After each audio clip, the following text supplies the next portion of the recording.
السلام عليكم ومرحبا بكم في قناة حلويات سارة كوب. نتمنى تكونوا كامل بخير. انا راني بخير الحمد لله. اعتذر على هذا الغياب الطويل جدا اللي كان بسبب ظروف خاصة خلتني نغيب كامل هذه المدة، والحمد لله راني رجعت لكم وان شاء الله يكون هذا اخر غياب. ونشكر كل وحده بعثت لي ميساج ولا خلات لي تعليق وسقسات عليا، نشكركم بزاف بزاف بزاف. وكما راكم تشوفوا جبت لكم وصفه تاع الميني كيش بطريقه سهله وبسيطه ويجو بزاف بزاف بنان. الوصفه هذه لازم تحتفظوا بها وتجربوها، لاني متاكده راح تعجبكم وتولي معتمده عندكم في رمضان ان شاء الله. تبعوا معايا الفيديو الاخير باش تعرفوا المقادير مع طريقه التحضير.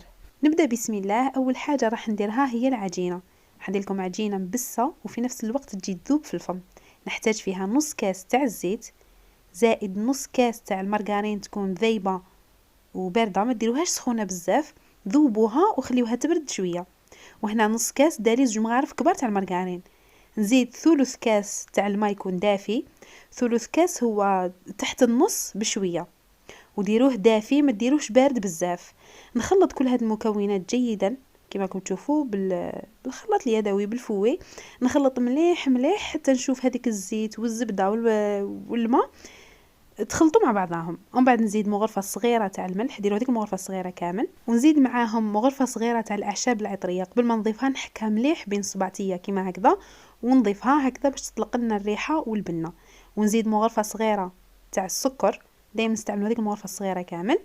وبالنسبه اللي ما عندهاش اعشاب عطريه تقدروا ديروا زعتره ولا ثوم بودره. ومن بعد نزيد مغرفه صغيره تاع الخل، استعملوا اي خل متوفر عندكم عادي. ونكمل نخلط. هنايا بعد ما برد لي الخليط شويه كما راكم تشوفوا راه ولا ثقيل يولي كي المايونيز عادي لانه برد. نكمل نخلط مليح مليح. ومن بعد نجيب الفرينه باش نلم العجينه تاعي. هنايا ضفت الكاس الاول، نزيد الكاس الثاني. بالنسبه للكاس المستعمل من الاول هو تاع 220 مليلتر. بعد ما ضفت 2 كيسان نكمل نخلط بالفوي ولا بالفرشيطه، لانه هنايا الخليط تاعي مازال سائل. هكذا ندخل الفرينه مليح. ومن بعد نجيب الكاس الثالث ونضيف غير بشويه ونلم بيدي.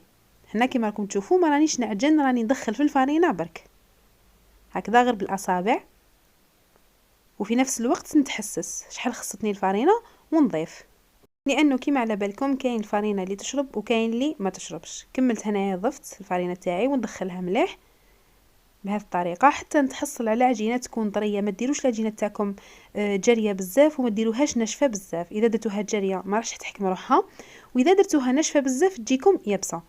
كما راكم تشوفوا هنا ها هي العجينه اللي تحصلت عليها. بالنسبه للفرينه الكاس الثالث ما استعملتوش كامل، خليت منه حوالي مغرفه كبيره معمره مليح. هنايا شكلت العجينه تاعي الكريات، درت وزن الكريه 30 غرام، خرجت لي 20 حبه كما راكم تشوفوا. نغطيهم مليح بكيس بلاستيكي ونخليها ترتاح. ضروري تخليوها ترتاح باش كي تحلوا العجينه تاعكم في القوالب ما تعاودش تهبط. ونجوزوا الان للحشو. راح ندير لكم حشو بزاف بزاف بنين. نحتاج فيه صدر دجاج مقطع قطع صغيره، انا استعملت حوالي 20,000، راح تعمر لكم كميه مليحه. نزيد نص حبه تاع البصل مقطعه هكذا صغيره. ومن بعد ندير شويه ملح، ما تكثروش باش ما يجيش الحشو تاعكم مالح. ونبدا ندير توابل. هنا درت الفلفل، انا استعملت فلفل ابيض، ديروا فلفل ابيض ولا اسود كيف كيف. نزيد مغرفه صغيره تاع عكري حلو ولا حار. نزيد شويه تاع الزنجبيل. هنايا درت على راس المغرفه، ما كثرش بزاف، اللي يحب الذوق تاعو يكثر عادي. ومن بعد نزيد على راس المغرفه تاع الكمون. هنا الكمون ما تكثروش بزاف، ديروا غير شويه باش يجيكم بنين، ما تجيش فيه الريحه تاع الكمون قطعه. نزيد مغرفه صغيره معمره مليح تاع تابل الشاورما، انا نحبه بزاف، يعطي نكهه للدجاج هايله. بعد نزيد شويه تاع الثوم. هنايا درت حوالي مغرفه صغيره تاع بودره الثوم. اللي ما عندهاش تقدر تستعملها تستبدلها بفص صغير تاع الثوم، ترابيه وتضيفه. وهنايا زدت 3 مغارف كبار تاع الزيت. نزيد مغرفه صغيره تاع لاموطارد، تقدروا تستغناو عليها. ونخلط كل هاد المكونات مع بعض. ومن بعد ندير المقله تاعي على النار، نديرها في الاول نار قويه ونقعد نخلط حتى يتقلى الدجاج تاعي مليح.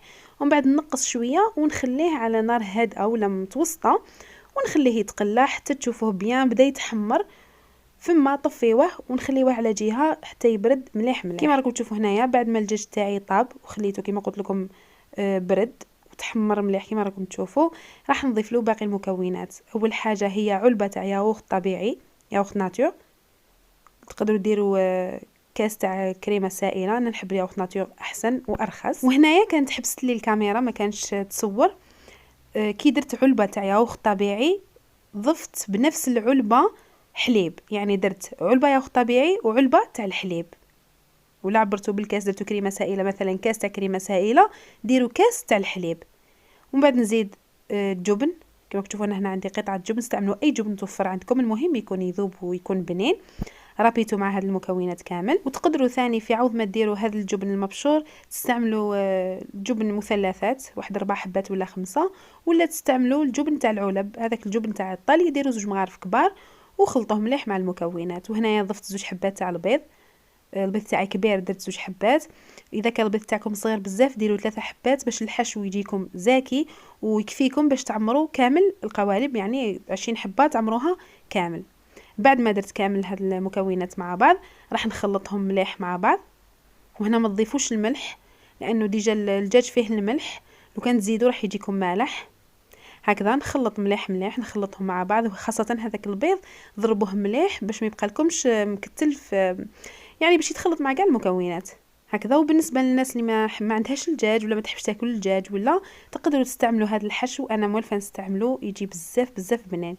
بطاطا مغليه قطعه صغيره غليتها، درت فيه كيف البصل، الزيتون، ياغورت طبيعي، جبن مبشور، الحليب، البيض وليزيبيس. بالنسبه للتوابل درت ملح، فلفل كحل، ثوم بودره، شويه زنجبيل وتابل شاورما كيف هكذا. خلطهم كامل مع بعض ونعمر به العجينه يجيب لنا ما شاء الله. وهنايا العجينه تاعي بعد ما ارتاحت كما قلت لكم لازم تخليوها ترتاح باش كي تحلوها في هاد القوالب ما تهبط لكمش.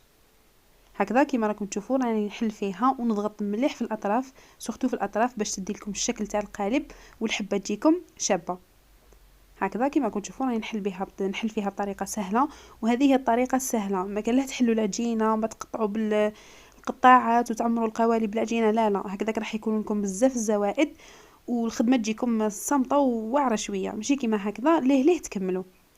بعد ما حليت العجينه تاعي كامل نثقبها بالفرشيطه هكذا غير شويه من الفوق ماشي حتى لتحت. ومن بعد نجيب الحشو تاعي نخلطه مليح هكذا بالمغرفه ونعمر العجينه تاعي كيما هكذا. ما تعمروهاش بزاف حتى للفوق باش كي تحطوها في الكوشه وتتنفخ ما تسيلكمش كامل في السنيوه.